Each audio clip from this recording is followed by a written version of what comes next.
Historia Canadiana is recorded on the unceded lands of the Kanien'kehá:ka First Nation.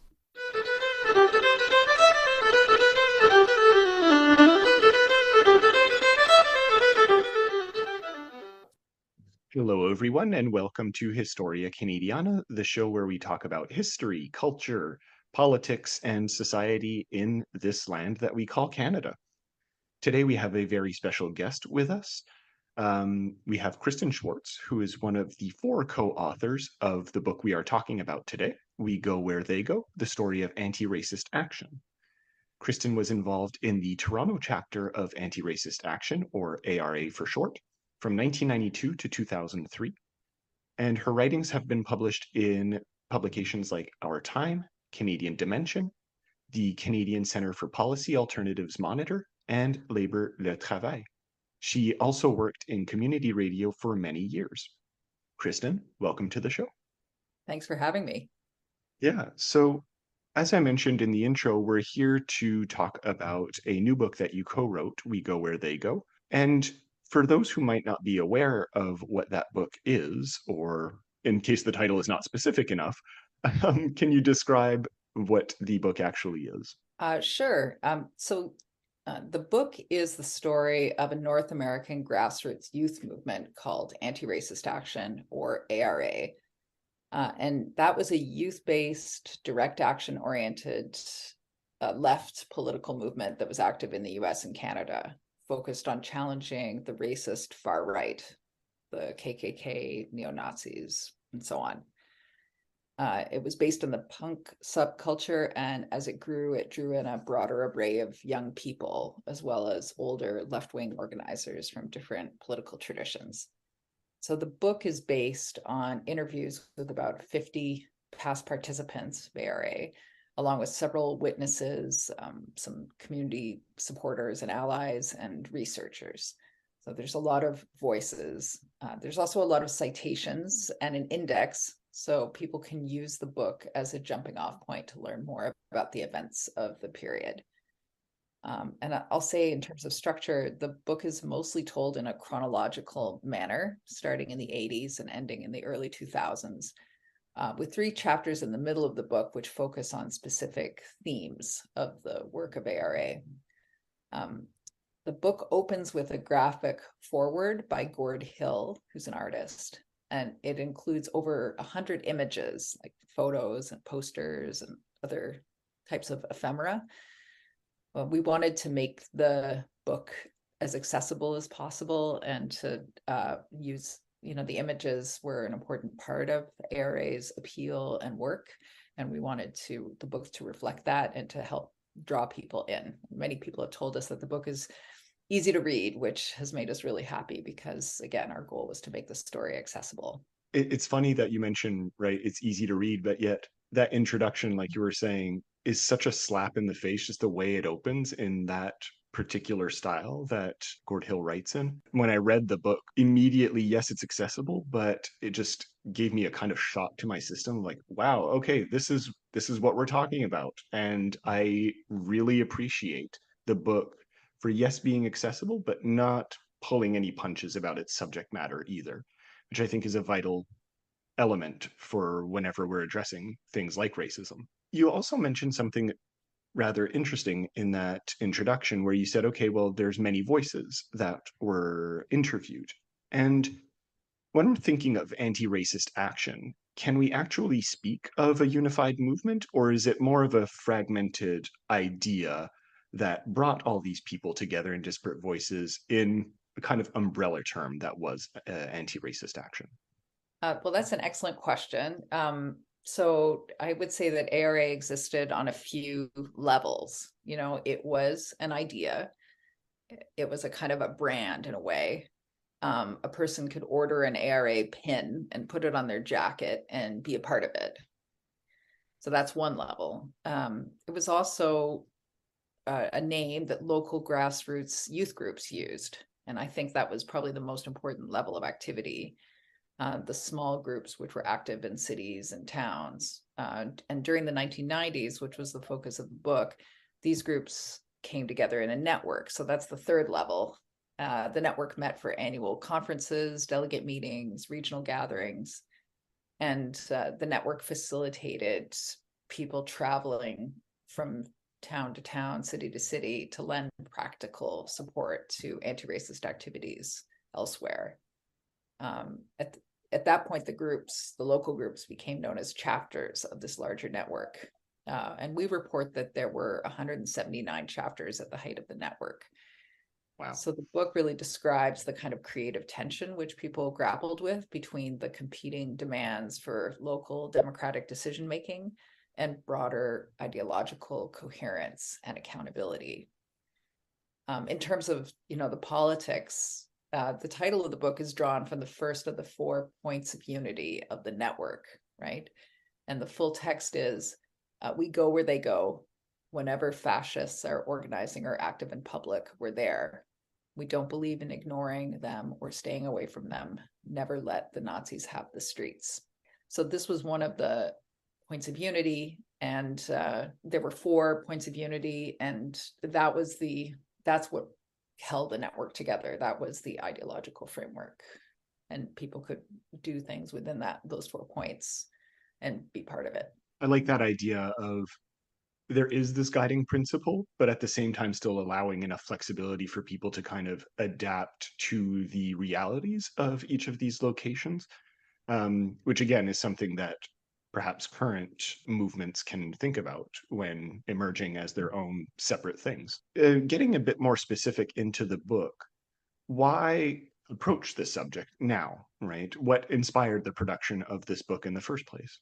Yeah, well, I mean, several people who had been deeply involved in ARA in the 1980s and 90s have talked over the years about putting together a book. I mean, I think that many of us who were involved, it was a very meaningful experience, very deep experience, and we wanted together to document it, and we felt like it was something that others would be interested in, but I think what made it happen finally now is that one of the 4 co-authors, Shannon, started doing research on this for a school project. Like, he wasn't involved. He was far too young when these events took place. But he was a historian in school, and he started interviewing people from the past through friends of friends. And, he did a great job on his initial, schoolwork on it, and then wanted to keep going with it. And the people that he'd interviewed had trusted him and so on. So it he became the nucleus of a group of people that came together to put the book together. So speaking for myself and how I got involved, I was involved with ARA in the 90s, and I had some archival material from that time, and was starting to get into studying that as well for a master's, right? And alongside that, and following Trump's election in the United States, there was a surge of far-right and racist organizing, both in the US and in Canada. We had these horrific events, right? The mass shooting at the mosque in Quebec City, in Charlottesville, just a year or two later. So people were starting to come to me to ask to, look at the old archives, or asking me to speak at events to share our experience from many years before. So I decided to join the group of authors and contribute to the book. One of the, perhaps this is a bit of an unfair characterization, I would say, but when I first saw the name of the book or the subject matter, as someone who grew up more in the late 90s and early 2000s, I'd completely obviously missed ARA at its peak. And I felt my first reaction, I would say, would be to say, oh, well, this book is kind of filling in a forgotten history, which is perhaps unfair to say because it happened 25 years ago, in a sense, right? But did you get this sense of kind of unearthing something that was not necessarily considered official history, quote unquote? Or am I kind of over characterizing this because I did not live through it? So yes, we market the book as documenting a forgotten history. So I don't think it's unfair to say that that's part of how we're presenting the whole thing. And I would preface my answer, though, by saying that in the 90s, particularly in Canada, ARA activities were documented, right? In the mainstream media, in independent media, films, documentaries, books, even in government reports. So it was a known phenomenon at that time, both inside and outside of the youth cultures that birthed it. However, that knowledge and memory faded over time, and I think partly because towards the end of ARA's peak of activity, the internet became one of the main tools for organizing. And because ARA just didn't have a really large online presence, it wasn't participating so much in that space, right? And that's the way that people started to do things. So there was a kind of natural break there. But in a larger sense, ARA was a youth movement, and many of the youth involved were further marginalized by their class and their race and their sexuality. And as such, their contributions are just undervalued in our society. That's not unique to ARA. That's the case for marginalized or oppressed people in general.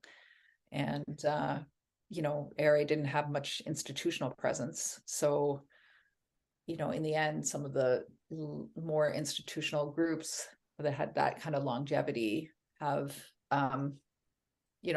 they're, the story of ARA hasn't been a priority for them either, right? So it's important that people who are involved tell the story ourselves, and, folks, readers can decide how important it is.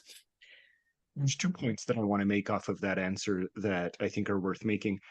I'm just thinking about this now, but it's interesting considering the history of the internet that ARA, in a sense, didn't continue into it, because I am still old enough to remember the beginnings of the internet and how there was this kind of weird moment where people saw it as having a lot of potential for activism, right? This kind of new space of being able to create or envision different societies. There's a great documentary out there somewhere where there's an interview with Jerry Garcia, of all people, from the Grateful Dead, where he kind of explains this as the internet for a lot of people was the space that offered new emancipatory possibilities. And I feel like ARA could have kind of gone into that space in an interesting way, but I was just purely thinking of that off the top of my head. I don't know if there's anything there. I mean, anti-fascists are working online now, Right, I exactly. think Yeah, it didn't, it just wasn't something that ARA kind of pivoted to so right, right. quickly, if that makes sense. No, totally. Yeah. The second point I wanted to make in this case, it kind of fits in more with the actual question of the forgotten history in this case. It seems to me that really a lot of left movements, and this is starting to change, but post fall of the Soviet Union have kind of been overlooked, right? Where there was this moment post 1991 where people were like, great, well, now that's over, right? Which again, perhaps an over exaggeration on my end, but that's the sense that I get of a lot of discussions in a wider public sphere of, these progressive movements that, well, this project tried, didn't pan out, and now we're not necessarily thinking about it anymore. Again, I don't know if you have anything to say about that, but that's the sense that I get as well of a lot of progressive movements, but at least contemporary ones. Right. Well, I mean, I think a lot of things, I mean, obviously things changed in the 90s, so the collapse of the Soviet Union and the whole Eastern Bloc, and that kind of check on the global capitalist system, you know, and I think in North America, it's interesting. So, I mean, definitely the far right had a surge after that all over Europe, right? Yeah. Yeah. And that's part of what we were reacting to, whether we kind of knew it or not, right? I Hmm. think we were pretty aware of that in Toronto, just because there's so many, Toronto is really an immigrant city, right? So there were many people who had had experience in Europe before coming to Canada, or on their way to Canada, or had relationships with Europeans. So they knew what was happening in Europe with this rise of this far right movement and the resistance to it, right? But so that was a big factor in a city like Toronto. I think another sort of piece of it is that anarchists saw a big opportunity with the collapse of the Soviet Union, right? Mhm. Anarchists saw it as like a chance to advance a liberatory, Yeah. anti-capitalist movement without having to answer to what was what happened when anti-capitalists took over the state, right? Like they didn't have to talk about that anymore. So they felt like they were putting forward something that was, would resonate with people, right? A more anti-authoritarian left position. And that was a big part of the base of ARA. But that kind of leads interestingly into the next question I have. So I was curious if you could speak a little bit more precisely about any particular historical events that led to the creation of ARA. So you already started talking about that, right? The rise of the far right, but were there particular events or occasions that specifically in Canada or in North America led to ARA coalescing into what it became?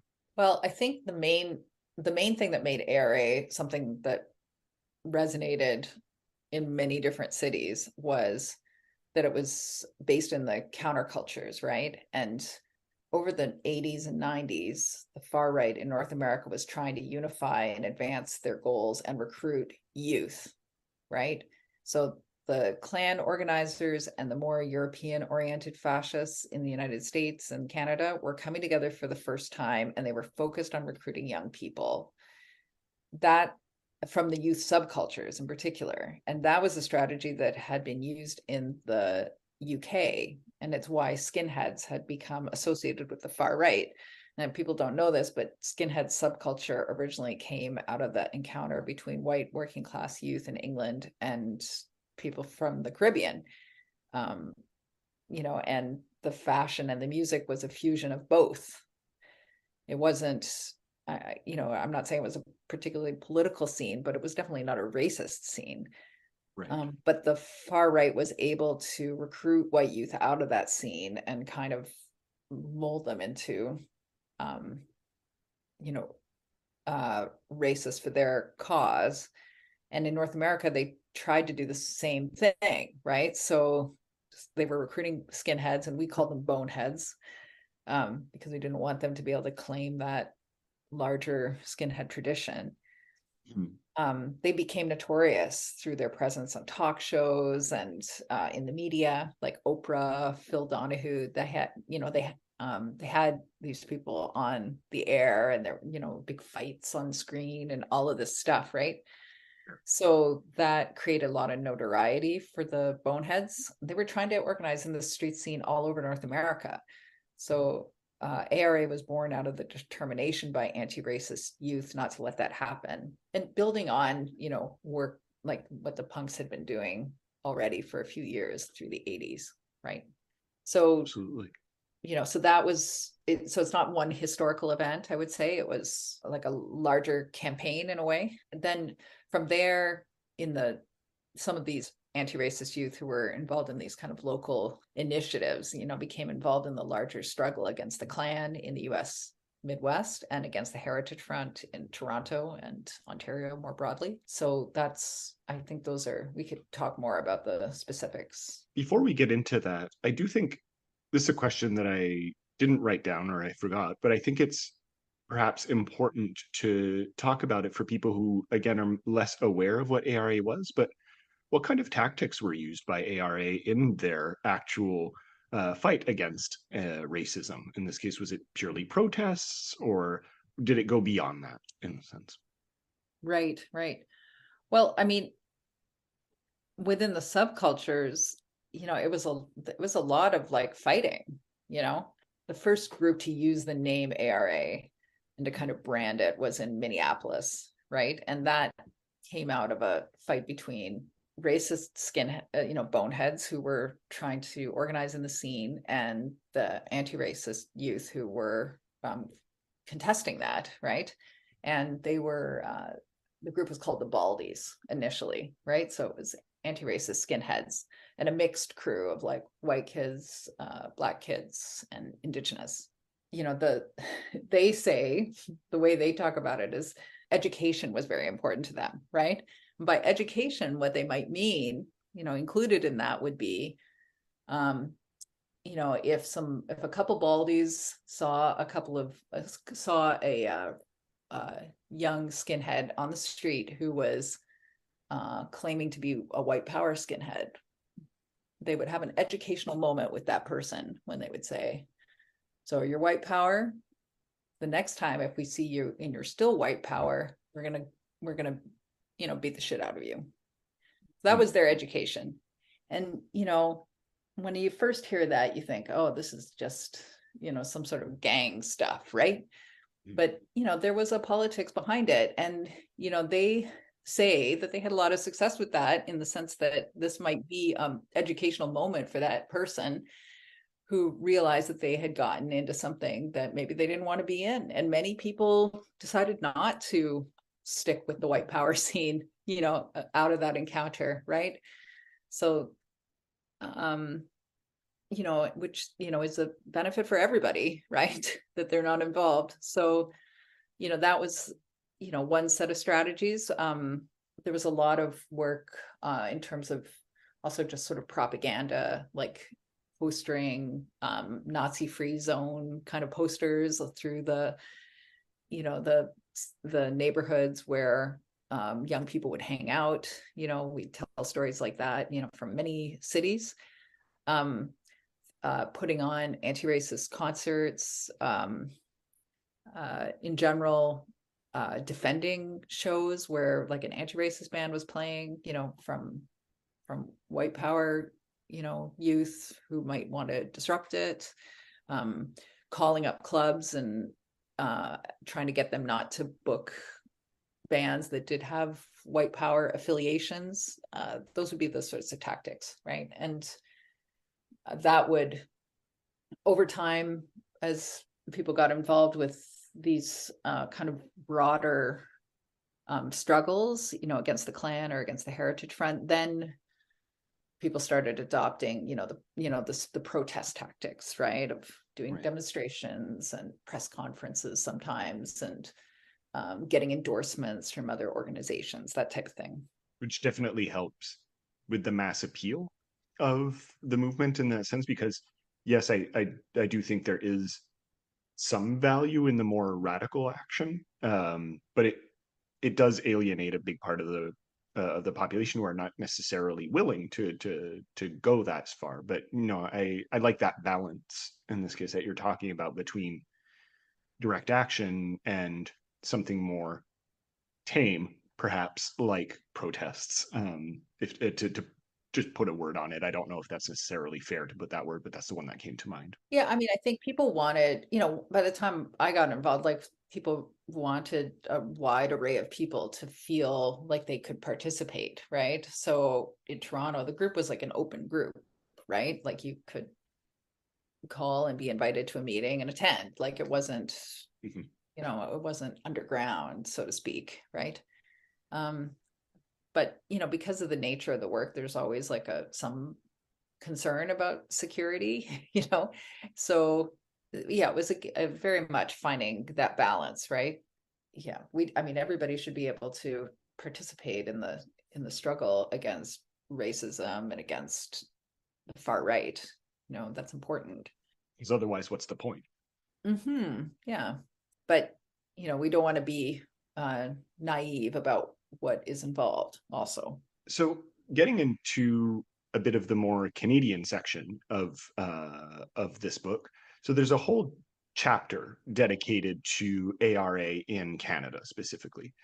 So can you talk a little bit about how that particular branch came about, and if in any way it differed from its American counterpart?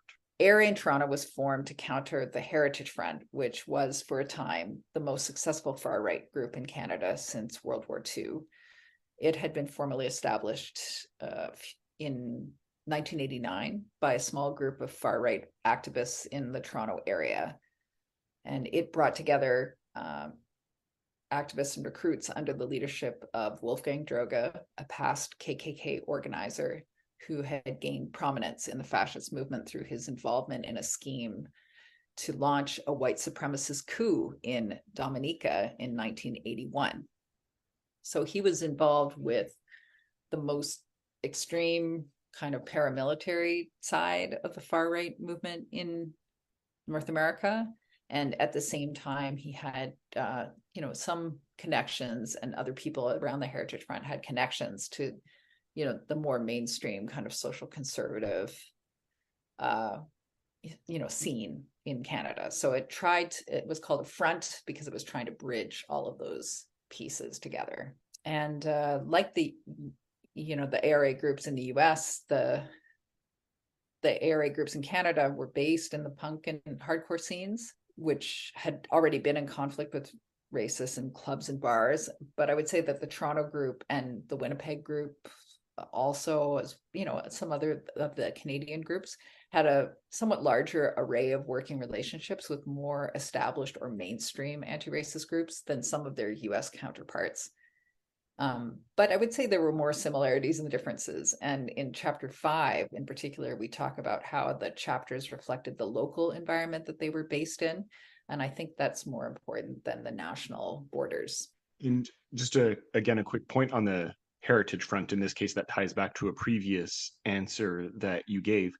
I don't think it's a coincidence that it emerged right around the fall of the Berlin Wall, where you very clearly see, as Germany is unifying, right, a rise of far right movements now that there isn't that kind of, I guess, front, to use the term, holding back those elements in the East. For all its problems that it had, it certainly served that purpose. And I don't think, again, despite it being in Canada, I don't think it's a coincidence that this happened right around that time. And I think that's a point to at least mention for listeners who might want to be making those connections in their head. Absolutely, absolutely. And a lot of the people who were involved in the far right in Toronto were German, right? And they were very excited about the reunification project, very excited about the defeat of the left on their territory, right? What they considered their territory in Germany. So, very important for them. Aside, have you ever seen the movie Goodbye Lenin? It came out in like 2003, something like that. I have not, but I'm thinking about the film The Truth Lies at Rostock. Oh, Have I've you heard seen it. I that think I've one? seen parts of it on YouTube. Yeah, okay, go ahead. Yeah, so that was a great documentary about a very disturbing incident or series of events. So in the early 90s, Germany started a process of revising its asylum law, right? Because coming out of World War II and the legacy of, the fascism, Germany had made a commitment to offer asylum to anybody who claimed it, right? And in 91, 92, they were debating getting rid of that law, right? And establishing many more restrictions on who had the right to claim political asylum in Germany. And right around that time, the far right started targeting hostels and refugee centers where refugees were living as they were, trying to get established in Germany. And there was a center like that in the Eastern German town of Rostock. And so this documentary depicts the assault on this refugee center by fascists, and what the people in the town did, which was not very much, what the authorities did, which was not very much, and what anti-racists tried to do to defend the people who were living in this center.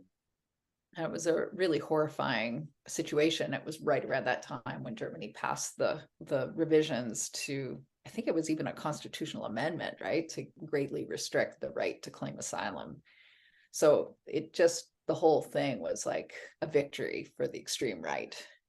right? And this happened in 1992. I'll be sure to link to that documentary in the show notes if people are interested in further researching that. Getting Mm-hmm. back to the book, a lot of the chapter on Canada focuses on Ontario and Toronto.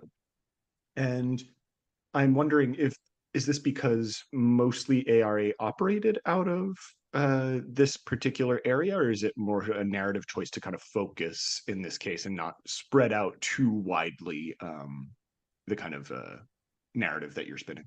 Right. Well, I mean, we do describe the anti-racist youth scene organizing that was more connected with the skinheads in Winnipeg and Edmonton in the earlier chapter, right? But by the time the folks started using in Canada, folks started using the name ARA. That was in Ontario. Yeah. So the chapter, yeah, is structured that way, right? To start with the Toronto story.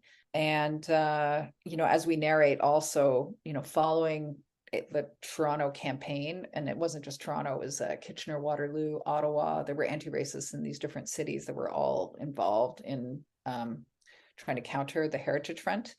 After that campaign was kind of successful, the Toronto chapter hosted a conference called Youth Against Hate, which brought together about 150, 200 people from all over the country and some friends and allies from the United States as well, and kind of seeded that ARA name and the network to many other Canadian cities.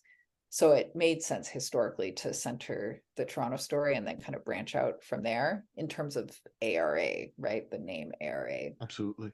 Um, and that also relates back to what you were saying previously in another answer of ARA being much more of a localized phenomenon rather than more of a national one, right? Which has some elements to it, but again, it is something that focused, very much on, like you were saying, Toronto or Winnipeg or Montreal. And can you speak a little bit more about how that kind of operated, right? And was this a deliberate choice to work more locally rather than nationally, or it just kind of evolved that way? Well, like I said, that was the idea from the very beginning. And I think it's because like when the network came together, there was a kind of debate which we address in chapter 5, I think, about just what would the structure of this network be, right? And it took a couple of years, but ultimately there was never an appetite to have kind of a national or international steering committee or anything like that, right? There was no body that could kind of set ARA policy or that was in charge of kind of vetting new people, or deciding who was in and out, that kind of thing. Um, it was really all based on the activities of the local groups. And we get into the reasons why, we get into the pros and cons of that, in this chapter. And overall, I would say that's a theme, is the question of local autonomy, decision-making, direct democracy, and kind of ideological cohesion and development, right? Because since it was so locally based, it was, like any kind of decision to change direction or whatever would take a really long time. One of the chapters deals with the one kind of political development within the network that was kind of fulsome, and that was the decision to adopt a specifically pro-choice plank into the points of unity. And that people had been doing work around access to abortion and reproductive freedom for some time in many local chapters, and we're kind of advancing that within the network and saying, like, other people should do this too. Like, this is a way to connect with other people in your towns and cities. And access to abortion is a very important right for women. And the far right, the anti-abortion forces and the racist right, they have a lot in common, and sometimes they overlap, right? So those were the sorts of arguments being made. And eventually the network did decide to adopt this, some wording, some specific wording in the 4 points of unity in support of reproductive freedom. So, that was an interesting episode, and I think one of the more important, what like an important contribution that ARA made, or an important thing that happened within ARA. And so we devote, a chapter to that question and how that happened, and what sorts of contributions ARA groups made to the pro-choice movement and the movement for reproductive freedom in the cities where they operated. So I don't know if that really got to the heart of your question, but just giving an example of how it would work in practice. And I do like the point that you made, that we do have to consider the pros and cons of this, right? Just to put it in more concrete terms, like thinking nationally does, for example, assume an entity known as Canada, which in itself can have problematic implications for example, Indigenous populations. That's not to necessarily say that there are no advantages to thinking on that front, but it's one example that of the kind of pros and cons that you have to consider as any kind of movement. But I also like your answer because it leads into another question that I had. Okay, folks, let's talk about productivity. The number one question I get is, how do you do it? You have a job, you have a successful podcast, you're a PhD student. Well, granted, it's in English, but still, I'm a PhD student. Anyway, what's your secret? Well, it used to be coffee and good old gumption, but let me introduce you to this new product, Magic Mind. Instead of reaching for a second cup of coffee to keep my energy levels up, now I just take this little shot every morning alongside my first cup, and I'm good to go for the rest of the day. It's made with a bunch of natural products like matcha and lion's mane mushrooms, and I found that my concentration and energy have been maintained without any increase to my stress levels.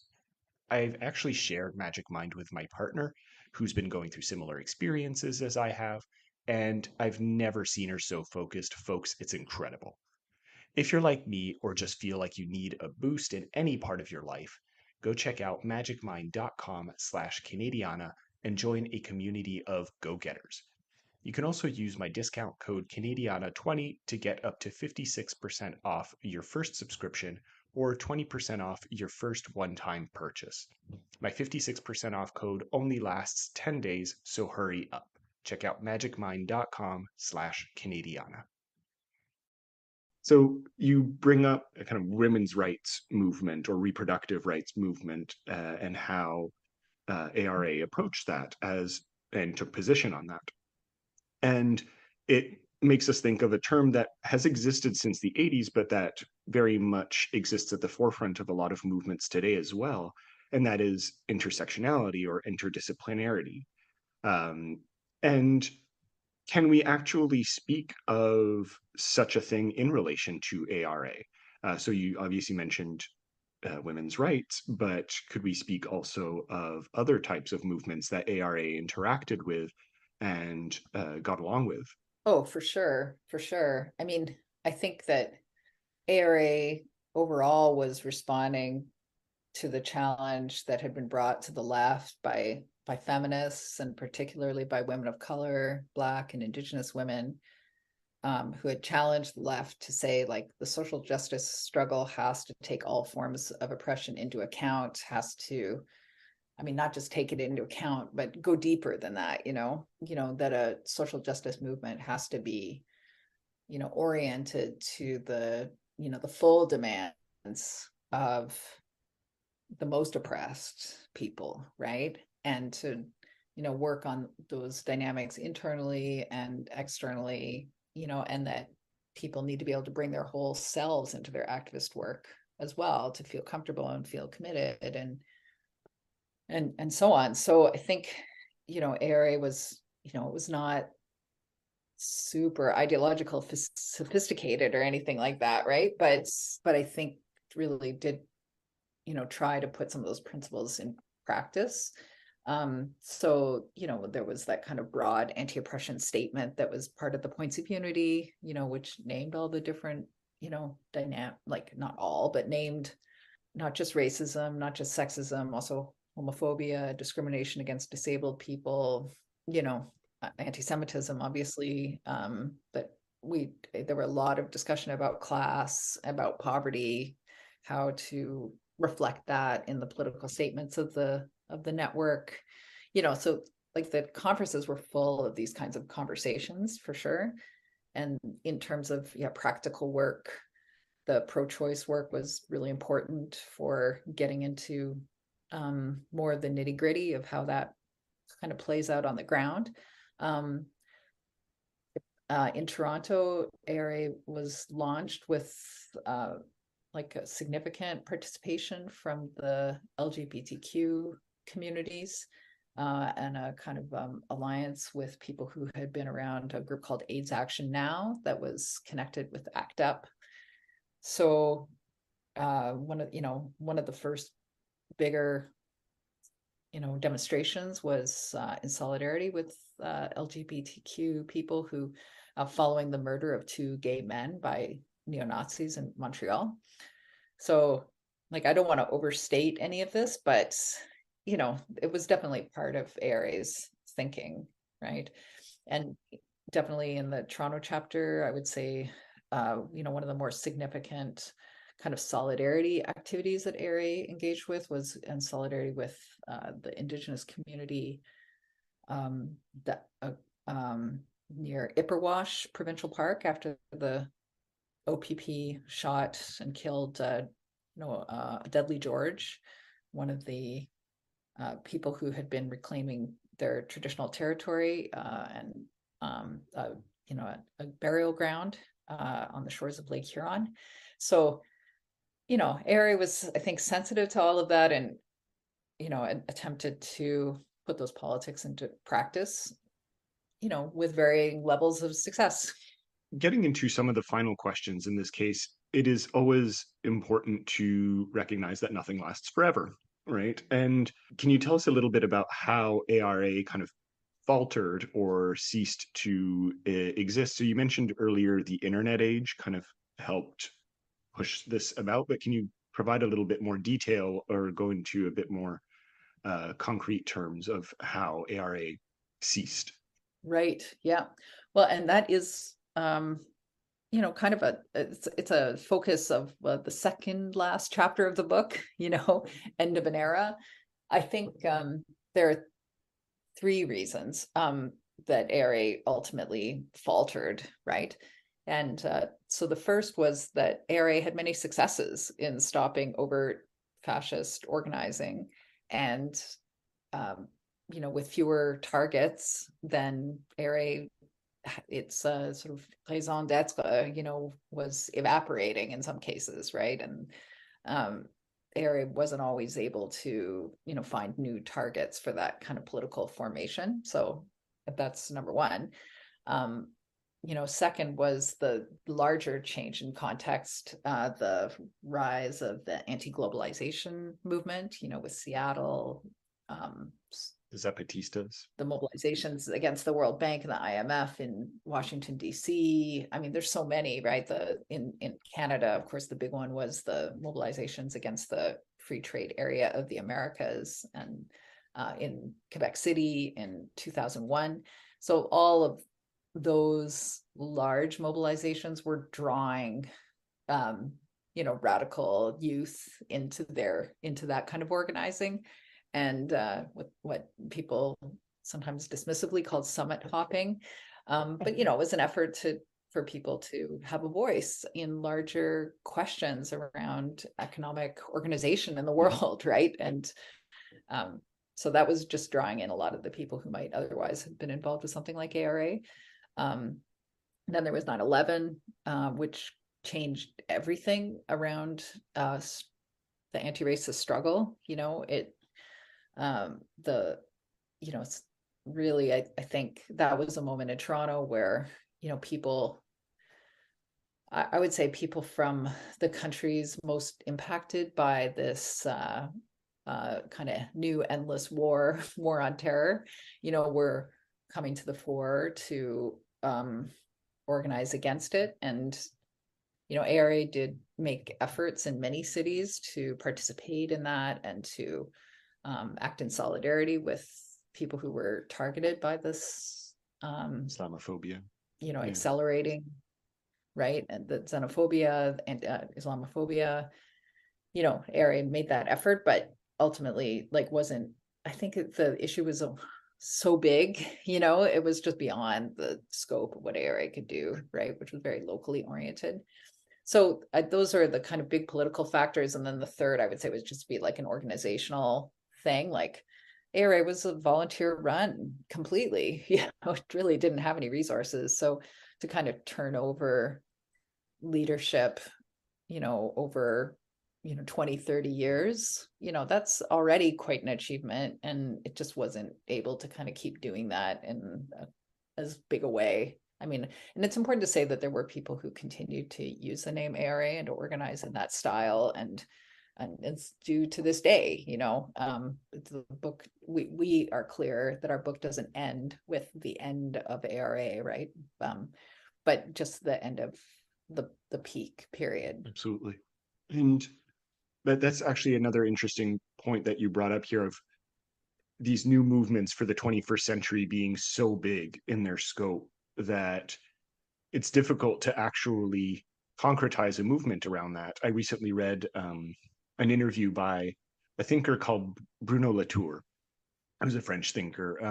And in the interview, he mentions, the struggle against things like capitalism is worthy in many ways, obviously. But when you think about it, how do you go about that, right? Concretely, when you start talking about capitalism as, this great ill in so many ways, right? How do you even start, right, attacking something like that? And I'm getting shades of that in your answer in this case, of, when you have such a locally autonomous group in many ways, right, as ARA was, how do you bring together all of these elements into something as big as globalization or as big as Islamophobia, right? Especially in a post 9/11 world. Well, even against racism and white supremacy, I mean, which is a structural, I mean, it can be understood in so many different ways. I mean, there's just the sheer human cost of it, right? And the violence associated with it. But I mean, it's a structural part of our world, and definitely of North America. And, many people were like, the criticism of ARA was why are you just focused on these, small, relatively small, marginalized, white power groups, when racism is so much bigger than that? And we were always clear, yes, we know that, but this is something that we can do, and it's worth doing, right? And so, that while trying to again plug in to show solidarity with, contribute to the larger struggle, we were focused on doing something practical that we could accomplish, which was take down far right groups in our communities and contribute to community safety that way, right? I would say. So yeah, I mean, this is just an example of people trying to do something that they can do locally. And overall, I think the struggle for the left is figuring out how to strategies to grow capacity and being able to take on larger top targets and bigger issues and exercise power, right? Wield power. Oh yeah, for sure.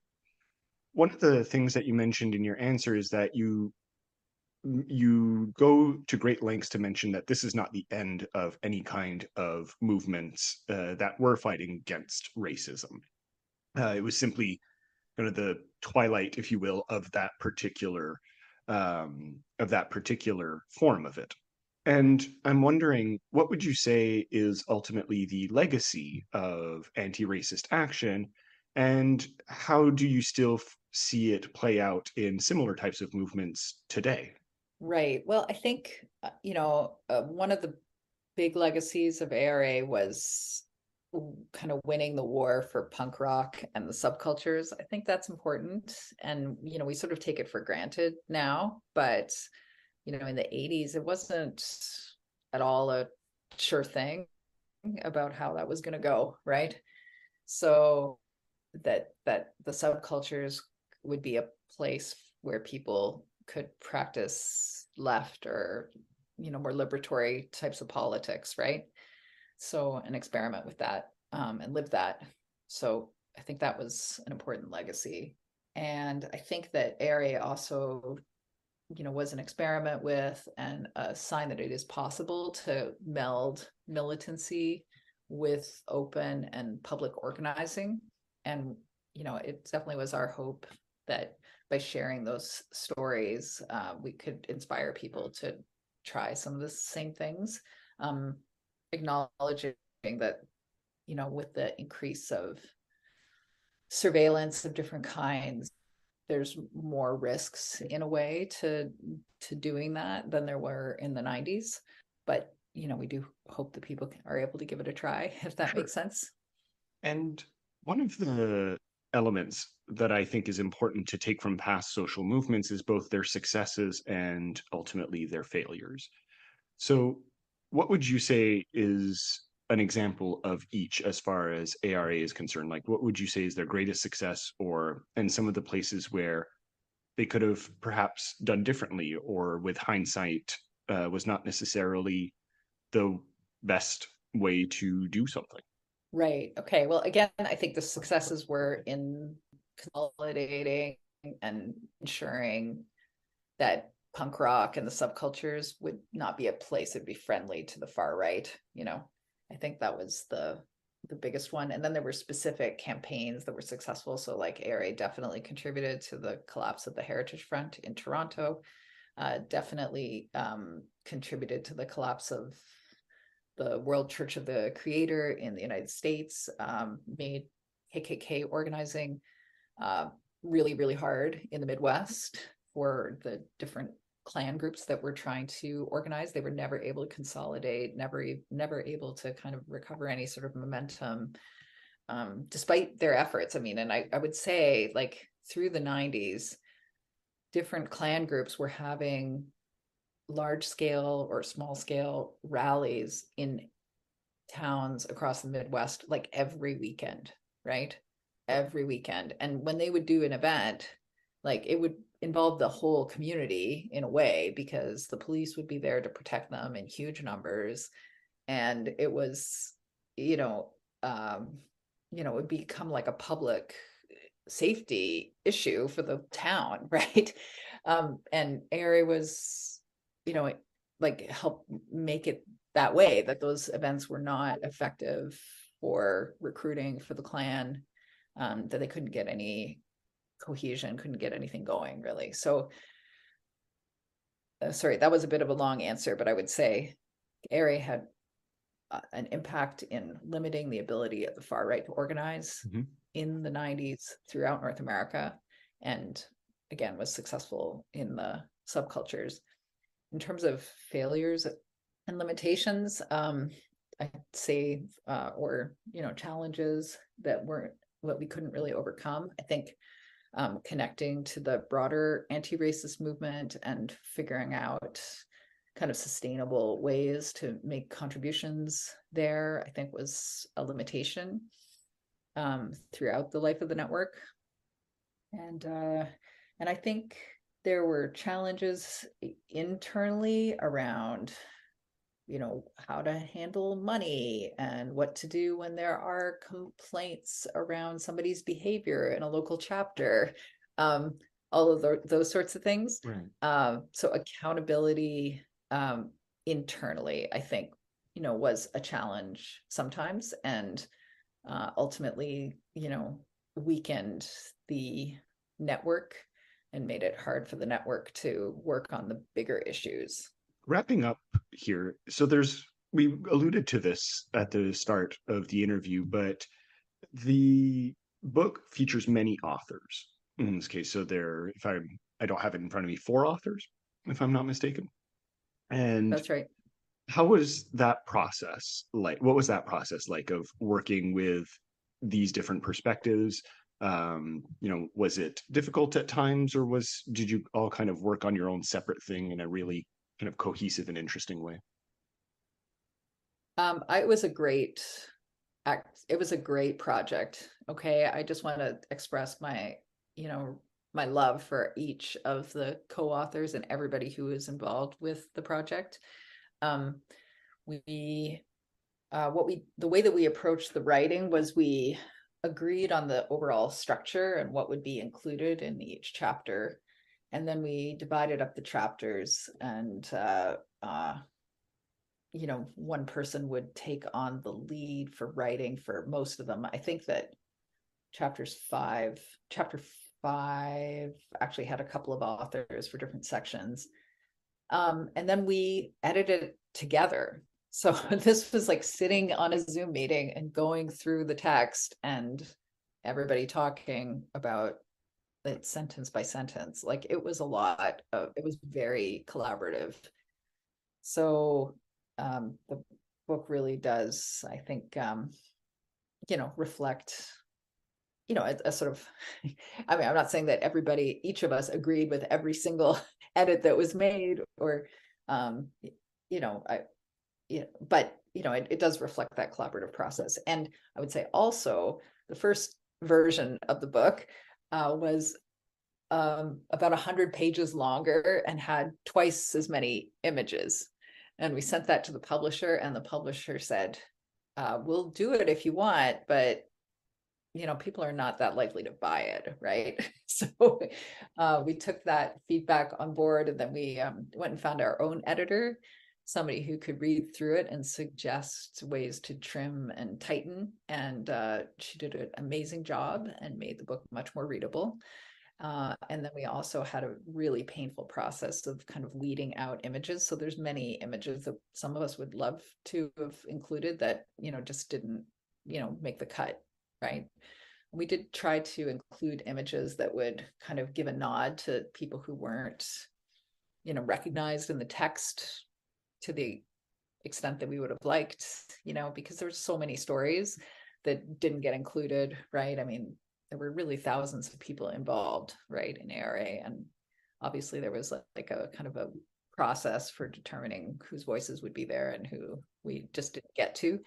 So, but we did try to do as much as we could, right? Sure. So, and if for listeners, you don't appreciate just the hours and hours spent editing through Zoom, I don't know what you're looking for, right? Really, that's impressive in and of itself, and I can't imagine what that process was.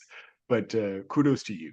well, it was a pandemic project, right? So Exactly. there was some less things going on in other parts of life, and so it was perfect. It was a great way to work, and again, much love to everybody who was involved, and to our publisher too, which gave us really good feedback on the text at a couple different points, and kind of pushed us to make sure that certain content was there and to not smooth over things, but to like allow certain more uncomfortable content to come to the fore.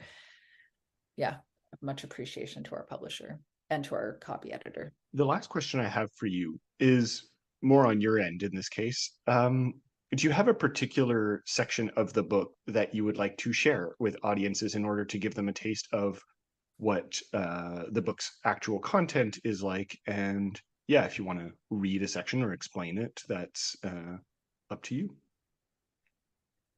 Thanks so much. I've got a few favorite ones, but in view of the where you're located and where I'm located, I thought I'd read from the part about confronting the white power music scene, because that tells stories from Montreal and how we kind of connected across the US-Canada border as well. And so there's just there's different pieces of it that I really like. So I'll just read now. One major focus of ARA's work in Canada, one which connected ARA chapters across the Canada-US border, was white power music. One of the biggest labels in racist rock was Resistance Records, run by Canadians from the Toronto area, although legally operating out of Detroit, presumably to avoid prosecution under Canadian law. As early as 1994, just a year after the founding of Resistance Records, Minneapolis ARA was already on their case, getting a racist ad for the label pulled from a tattoo magazine, which agreed to stop running such ads and printed a letter from ARA. In 1996, Detroit ARA convinced a local independent music store to stop stocking Resistance Records merchandise, a success that ARA tried to replicate in other cities and towns. In November 1997, Canadian ARA chapters traveled together to Detroit to disrupt a Resistance Records concert. That was wild, remembers Walter, founder of Montreal ARA. He says, driving the minivan down from Montreal, stop in Peterborough, stop in Guelph, stop in Toronto, stop in Kitchener-Waterloo, picking up kids on the way. One kid got in and he's got a giant pot leaf patch on his back. I was like, what? Did you not have the jacket saying, customs officer, please search my anus? You're not getting in with that. We're going to America. Los Crudos was playing the Trumbleplex that night in Detroit, and if you fucked up the Nazis, you got in for free. And they had a bunch of neighborhood kids who came out. And they had a bunch of neighborhood kids who came out who had never been to a punk show before in their life. Going on, other white power shows were canceled or disrupted simply by exposure made possible by inter-chapter information sharing and mentorship by more experienced members. A Nazi show celebrating Hitler's birthday in 1997 in Buffalo, New York, was disrupted through the combined efforts of Canadian and US chapters. A show in Kingston, Ontario, was similarly canceled. The ARA network made it possible to achieve much more than any one chapter could achieve on their own. Walter remembers, a local chapter that had maybe a dozen members could pick up a phone or get on the fucking email list and say, this is going on this date. We need people to back us up. Who can come? And we would come. You would get at least a carload from every city. It was almost a social thing. You saw people you hung out with at the conference, at the camping trips. Expose, oppose, and confront. We knew we were all down at least for expose, oppose, and confront. We weren't going to be with the stay away, sway, and pray crowd. One great example is when people came together to shut down a white power concert in Montreal in February 1998. While local boneheads had been holding secret concerts over the previous year, they had featured only local Nazis. The February show was to be the first concert in some time with bands from the US and Ontario, which would potentially mean a much larger audience and cross-border networking opportunity. Walter reached out to the network for help, and on the night of the show, he says, we had probably 120 people. 60 of them were from ARA chapters from out of the province. And we were dealing with some violent motherfuckers that had murdered people in Montreal. They beat a gay man to death and bragged about it.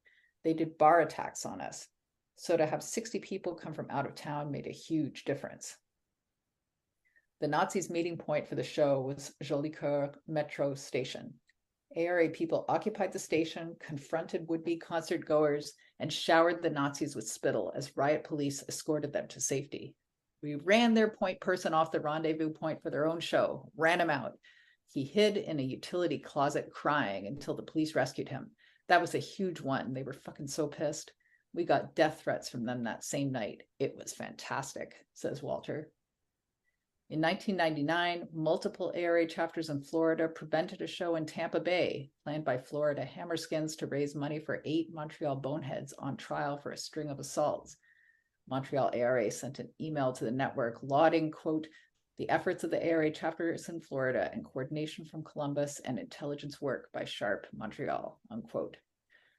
White power music was a significant fundraising and networking tool for the fascist movement in the 1990s. Labels like Resistance Records gave organizational structure and support for the strategy that Tom Metzger had launched in the late 1980s to recruit rebellious white punks and skinheads into the fascist movement. Metzger's strategy was ultimately unsuccessful. Punk as a subculture, a counterculture, is arguably more steadfastly left-wing and anti-oppressive today than it was in the 1980s and 90s. But it could have gone the other way, and ARA's campaign against white power music was critical to keeping fascists out of rebellious countercultural spaces. Thank you very much. So I always like to end off with a particular question, which is there anything that I didn't mention throughout the interview that you would like to bring up as particularly important that perhaps you feel we didn't necessarily touch upon enough in this particular discussion? That is such a nice question. Okay, I would say, well, first I just want to say thank you very much for having us on to talk about our book. We would like to encourage people to buy it. It's published in Canada by University of Regina Press, in the United States by PM Press. So you can order directly from the publishers, if not from your local independent bookstore. We also would like to encourage people to check out the International Anti-Fascist Defense Fund, which provides concrete support to people all over the world when they are facing legal or medical or other kinds of costs associated with standing up against racism and fascism. Any donations to the fund enable the donor to participate in decision making about who is eligible for funds for support from the fund. So it's that fund developed out of ARA and has been active for several years recently, and has distributed a couple $100,000 from donors to people in different cities and towns all over North America, Europe, and Asia in particular. Sorry, you can cut out that sentence, but just to say, we hope that people will consider donating to the fund and supporting ongoing anti-racist and anti-fascist work. Absolutely.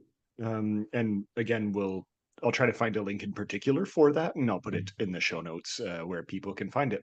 But honestly, thank you very much, Kristin, for doing this and for telling us more about ARA and this really fascinating book. I read it and can't recommend it enough. And do you have any further projects coming down the line that you might want to share? I'm still working on getting some of this material published in a more scholarly vein. But beyond that, I don't know what my next thing will be. No. Fantastic. I mean, it's always nice to be unsure about where things are going. But honestly, thank you very much, and wishing you all the best for those future uncertain projects. Thank you so much for for this opportunity and for taking the time.